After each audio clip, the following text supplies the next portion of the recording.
കമലതളത്തിലൊരു 6 ചക്കര ഇങ്ങനെ നിൽക്കും. മനുഷ്യൻ ലാലേട്ടനും കൂടി ചെയ്യുന്നിടത്ത് it goes to his solo shot. ഒറ്റ ടേക്കില് പുള്ളി അത് ചെയ്തു. അത് എനിക്ക് ഇന്നും ഇങ്ങനെ ഭയങ്കര സ്റ്റണ്ണിങ് മെമ്മറി ആയിട്ടുണ്ട്. ആൻഡ് എല്ലാവരും ക്ലാപ്പ് ചെയ്തു.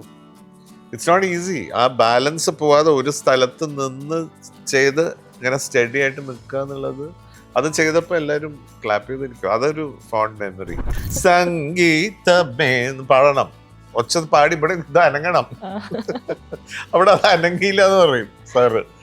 അപ്പം ഈ ഒച്ചത്തിൽ പാടുമ്പോൾ കുഴപ്പമെന്ന് വെച്ചാൽ നല്ലോണം വെള്ളി വീഴും. ട്രെയിൻഡ് അല്ലല്ലോ, വോയിസ് ഇസ് നോട്ട് ട്രെയിൻഡ്. അപ്പൊ ഞാൻ സൗണ്ട് വെച്ചിട്ട് അണ്ണ கொஞ்சம் நல்ல വോളിയം എങ്കിൽ അരച്ചറക്ക് ഓടിപ്പോ എന്റെ പാട്ട്. സന്തോഷം അല്ലെങ്കിൽ ആബ്സല്യൂട്ട് ബ്ലിസ് ആണ് രാജാസാറിന്റെ music. I'm one of that. Even though I'm from Kerala, ചെറുപ്പം മുതലേ അദ്ദേഹത്തിന്റെ പാട്ടുകളോട് അത്ര ഇഷ്ടവും.